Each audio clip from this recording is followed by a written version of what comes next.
So, talking about backgrounds and which ones are the best to go for. Well, to answer that question really quickly, it honestly doesn't matter too much. There are differences between the 5, but they're not major differences. A little thing I want to add as well, your attribute points do not count towards your background. These background ones give you base stats that you can change and reset at any point at the start of the game as well, in case you don't like anything. But starting off with the Arcane, now with, like I said, every single background has a starting weapon. So the Arcane has a dagger, the Court has a mace, the Noble's going to have a sword, obviously Vanguard's going to have an axe, not bow and arrow, so just be careful with that. And then the War Hero is going to have a spear, right? So they all have different starting weapons, but they all start with a shield anyway. So it doesn't really matter which weapon you go for. It depends on your personal playstyle. Now, like I say, they all get base stats. So starting off with the Arcane first, they get +2 in might, +2 in dexterity, +2 in perception, +3 in intellect, and +1 in resolve. Now, the Court is going to get +2 in dexterity, +3 in perception, +3 in intellect, +2 in resolve. The Noble is going to get +2 in might, +1 in constitution, +2 in dexterity, +2 in perception, +2 in intellect, +1 in resolve.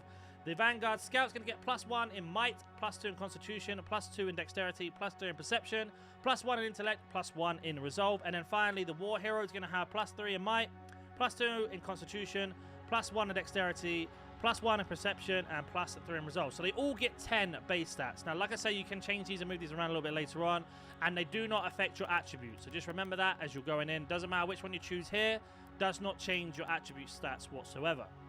Now, to give you a little bit more information on each one, certain characters will have a better start than others. So, for example, the Arcane here, yes, it is magic-based, but you do have these books that are elements which you can use without having to learn magic. So if you wanted to go for like a mage-esque character, yes, the Arcane is probably a good start, but at the end of the day, it isn't the most important thing to go for because you can level up magic with any character anyway, and you do get a book. As long as you have one of these books every single time, you can then basically just cast any spell with the book. It's kind of like an aid as you go through. It helps you unlock doors, unlock special abilities, and much more.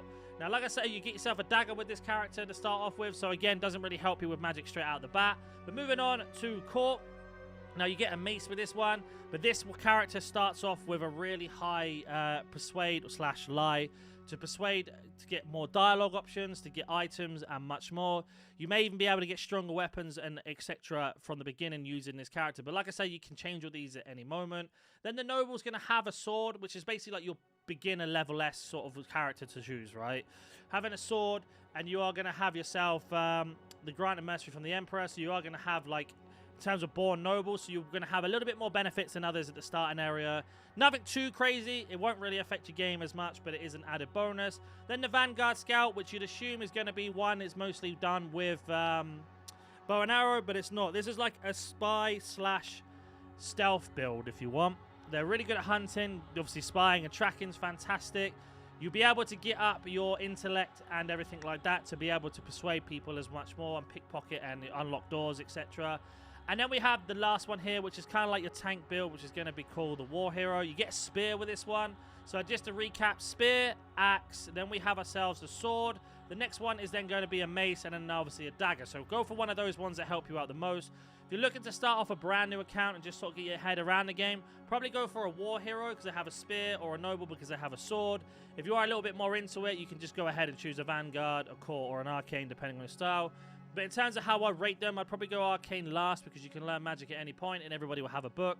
I'd probably go for the Vanguard as the most exciting and most popular choice as of now.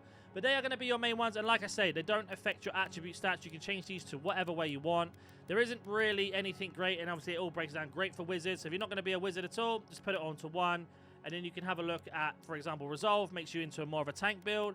Got the Constitution here, which is obviously to help you in certain situations. Dexterity, as we already know what that's for, and Might, and much more. So have a play around, see what you like. But like I say, the backgrounds don't really matter too much. It honestly just depends what you want to go for. And I'll catch you in the next Avowed video.